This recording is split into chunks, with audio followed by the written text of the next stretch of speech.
Hello guys, welcome back to Pavan cooking channel. ಇವತ್ತಿನ recipe pasta ಮಾಡೋದು ಹೇಗೆ ಅಂತ ತೋರಿಸ್ಕೊಡ್ತೀನಿ ನೋಡಿ.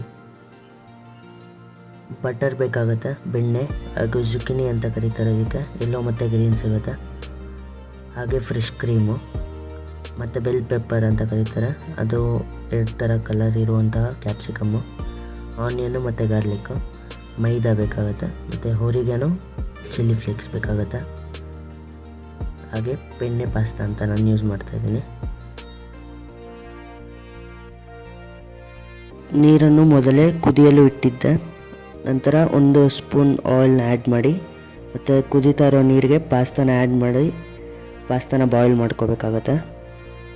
ನೋಡಿ, ಈ ಥರ ಕಾಣುತ್ತೆ. ಒಂದ್ಸಲಿ ಪಾಸ್ತಾ ಚೆನ್ನಾಗಿ ಬಾಯ್ಲ್ ಆದಾಗ ಸ್ಟಿಕ್ ಆಗಲ್ಲ ಒಂದಕ್ಕೊಂದು.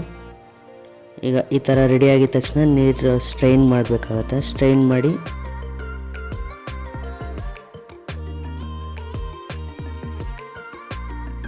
ಒಂದು ಸ್ಪೂನ್ ಆಯಿಲ್ನ ಆ್ಯಡ್ ಮಾಡಿಕೊಂಡು ಚೆನ್ನಾಗಿ ಮಿಕ್ಸ್ ಮಾಡ್ಕೋಬೇಕಾಗತ್ತೆ, ಇಲ್ಲಾಂದರೆ ಸ್ಟಿಕ್ ಆಗಿಬಿಡುತ್ತೆ ಒಂದಕ್ಕೊಂದು.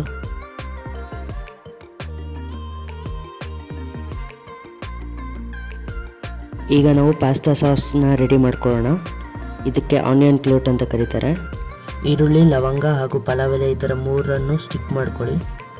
ನಂತರ ಒಂದು 500 ml ಹಾಲಿಗೆ ಇದನ್ನು ಪ್ಲೇಸ್ ಮಾಡಿ ನಾವು ಹಾಲನ್ನ ಚೆನ್ನಾಗಿ ಕುದಿಯಲು ಬಿಡಬೇಕು. ಅದು ಚೆನ್ನಾಗಿ ಕುದಿದ ನಂತರ ನಮಗೆ ಅದ್ರ ಫ್ರೇಗ್ನೆನ್ಸ್ ಬರುತ್ತೆ, ಆಗ ಸಾಸ್ ರೆಡಿ ಆಗುತ್ತೆ.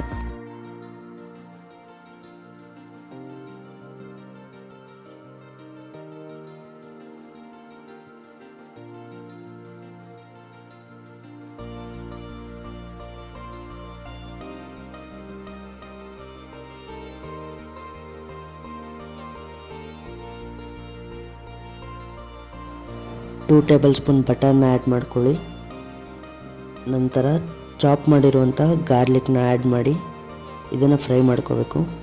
ಇದು ಫ್ರೈ ಆದ ನಂತರ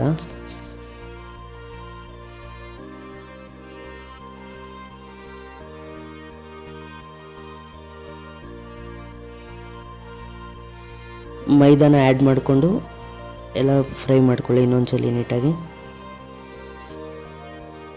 ಈ ಥರ ತಿಕ್ ಪೇಸ್ಟ್ ಆಗುತ್ತೆ. ಈ ಥರ ತಿಕ್ ಪೇಸ್ಟ್ ಆದ ನಂತರ ನಮಗೆ ಬೇಸ್ ರೆಡಿ ಆಗುತ್ತೆ. ಈಗ ಬಾಯ್ಲ್ ಮಾಡಿ ಇಟ್ಟಿರುವ ಮಿಲ್ಕ್ನ ಆ್ಯಡ್ ಮಾಡಿ ಕ್ರಷ್ ಪೆಪ್ಪರ್ ಆ್ಯಡ್ ಮಾಡ್ತಾಯಿದ್ದೀನಿ ಹಾಗೆ ಅದಕ್ಕೆ. ನಂತರ ಚಿಲ್ಲಿ ಫ್ಲೇಕ್ಸ್ ಹಾಗೆ ಓರಿಗೆನೋ ಎಲ್ಲ ಆ್ಯಡ್ ಮಾಡಿ ಬಾಯ್ಲ್ ಮಾಡಿ ಇಡಿ. ಲಾಸ್ಟ್ಗೆ ಚೀಸ್ ಆ್ಯಡ್ ಮಾಡಬೇಕಾಗತ್ತೆ. ಚೀಸ್ ಆ್ಯಡ್ ಮಾಡಿದಾಗ ಇನ್ನು ಸಾಸ್ ಗಟ್ಟಿ ಬರುತ್ತೆ ನಿಮಗೆ ಕುದೀತಾ. ಇವಾಗ ನಮ್ಮ ವೈಟ್ ಸಾಸ್ ರೆಡಿ ಆಗಿದೆ. 2 ಟೇಬಲ್ ಸ್ಪೂನ್ ಬಟರ್ನ ಆ್ಯಡ್ ಮಾಡಿಕೊಂಡು ಹಾಗೆ ಗಾರ್ಲಿಕ್ನ ಆ್ಯಡ್ ಮಾಡ್ಕೊಳ್ಳಿ, ಚಾಪ್ ಮಾಡಿರುವಂಥದ್ದು, ಆನಿಯನ್ನು, ಜುಕಿನಿ ಹಾಗೆ ಕ್ಯಾಪ್ಸಿಕಮ್ಮು ಮತ್ತು ಬೆಲ್ ಪೆಪ್ಪರ್ ಇಷ್ಟು ಆ್ಯಡ್ ಮಾಡಿಕೊಂಡು ಸಾತೆ ಮಾಡ್ಕೊಳ್ಳಿ.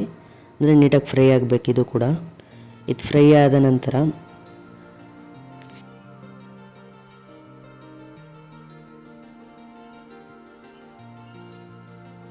ರೆಡಿ ಮಾಡಿರುವ ಪಾಸ್ತಾ ಸಾಸ್ನ ಆ್ಯಡ್ ಮಾಡ್ಕೊಳ್ಳಿ.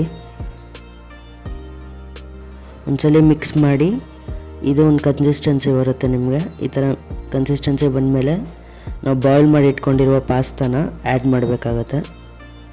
ಈ ಥರ ಬಾಯ್ಲ್ ಮಾಡಿ ಇಟ್ಟಿರೋ ಪಾಸ್ತಾನ ಆ್ಯಡ್ ಮಾಡ್ಕೊಳ್ಳಿ. ಆ್ಯಡ್ ಮಾಡಿದ ನಂತರ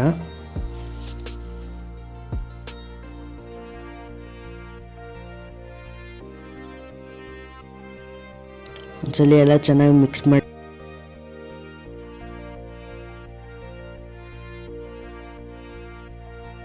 ಮಸಾಲ ಐಟಮ್ಸ್ನ ಆ್ಯಡ್ ಮಾಡ್ತಾಯಿದ್ದೀನಿ. ಸಾಲ್ಟು ರುಚಿಗೆ ತಕ್ಕಷ್ಟು, ಹಂಗೆ ಪೆಪ್ಪರು, ಓರಿಗೆನೋ, ಚಿಲ್ಲಿ ಫ್ಲೇಕ್ಸ್ ಇದೆಲ್ಲ ಆ್ಯಡ್ ಮಾಡಿದ ನಂತರ ಮಿಕ್ಸ್ ಮಾಡ್ಕೊಳ್ಳಿ ಚೆನ್ನಾಗಿ. ಮಿಕ್ಸ್ ಮಾಡಿದ ನಂತರ ಪಾಸ್ತಾ ರೆಡಿಯಾಗಿದೆ. ಕೊನೆಗೆ ನಾವು ಚೀಸ್ನ ಆ್ಯಡ್ ಮಾಡ್ಕೋಬೇಕು. Thank you for watching Pavan cooking channel. ಈಗ ಒಂದು ಸಿನಿಮ್ಯಾಟಿಕ್ ವ್ಯೂನ ನೋಡ್ಕೊಂಬರ್ತೀರಾ? ಈ ವಿಡಿಯೋ ತಮ್ಮೆಲ್ಲರಿಗೂ ಇಷ್ಟವಾಗಿದ್ದರೆ ಲೈಕ್, ಶೇರ್, ಕಮೆಂಟ್ ಹಾಗೂ ಸಬ್ಸ್ಕ್ರೈಬ್ ಮಾಡಿ.